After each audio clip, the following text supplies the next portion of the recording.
Hi guys, so I'm back with another tutorial and I'm doing this look. This was highly requested on my Twitter, and this was inspired by Getter. He's one of my favorite artists. But yeah, let's just go ahead and get started. I did start off by priming with this NYX eyeshadow base in white. I was just trying to find another product besides the jumbo pencil that I really liked, and I figured why not try this one out. It was recommended to me by a few friends, and I'm using a sponge to blend it out on the edges, just so it doesn't look patchy. So then after that, I go ahead and I'm taking this really dark purple and I'm using a smudger brush and I'm just applying that onto the outer V, and I'm just tapping that on just so that I can get more pigment. I cannot speak today, oh my goodness.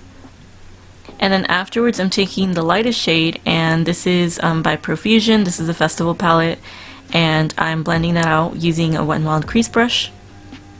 And then afterwards I'm taking that baby blue shade in the same palette and I'm blending that right into the crease.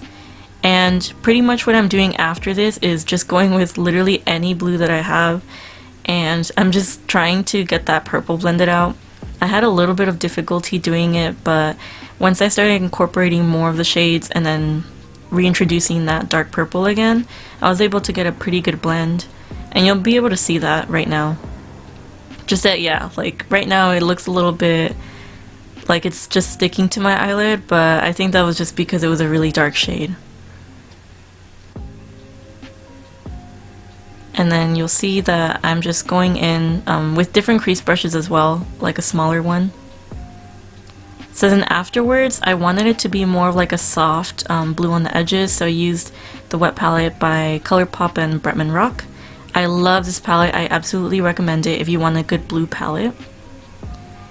And then I'm taking a white shade and I'm just using that to highlight my brow bone.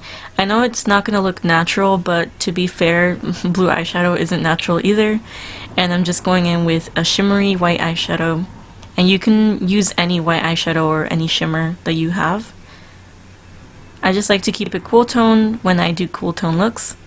So then I'm just repeating with the same shades that I used in my crease, and I'm just kind of patting that in slowly just because I really wanted it to have that super blended out look, and then I'm connecting it to the rest of my eyeshadow. And then you'll see that I'm going in with a little bit of a bigger flat brush and I'm just blending out those last two bright shades. And then I do make sure to try and connect it just because I wanted the look to be a little bit cohesive with the lower and the upper lid area. I did not mean the lower lid area, there's no lower lid area, but you know what I meant, the lower lash line. So then I cut the crease using concealer, and this is a really up close and personal shot of my face, so please ignore that and just pay attention to the way I'm cutting my crease. And I was talking for this tutorial, but it wasn't working out, so that's kind of why I figured why not just do a voiceover and show you guys exactly what I'm doing. And then here's the way the cut crease looks. I do go above my crease, and then I pat on with my finger the NYX eyeshadow primer as well. So then to complete it for the lid, I am just the way that I did the cut crease, usually the gradient is, you know, from the inner corner to the outer part, but I'm actually starting from the top of the lid to the lower part of the lid.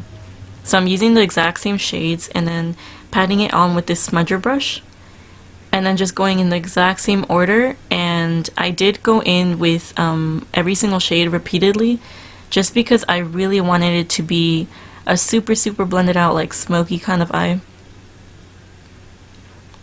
And then you'll see me, I'm like taking my time and I'm really showing you guys in depth what I'm doing, because I feel like it's easier for me to show you exactly what I do if you can see it.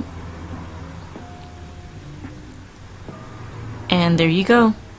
So then I did line my waterline. I love using white. I know that doesn't always work for every skin tone, but I would recommend like a nude shade just to make the eyes pop.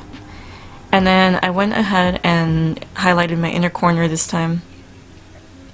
So then for the holographic liner, I'm actually using this wrapping packaging paper. It's like a foil from Lunautics, and this is a glitter company. I highly recommend their glitters. They're literally my favorite, especially for chunky glitters, just because they have really unique styles. And you'll see that I'm cutting into chunks, and I start off with the liner, and then I'm just kind of cutting like mini triangles and just completing the liner. And that's pretty much it, guys. I just went ahead and put on these AliExpress lashes. I'll make sure to link it down below this time. But yeah, thank you so much for watching.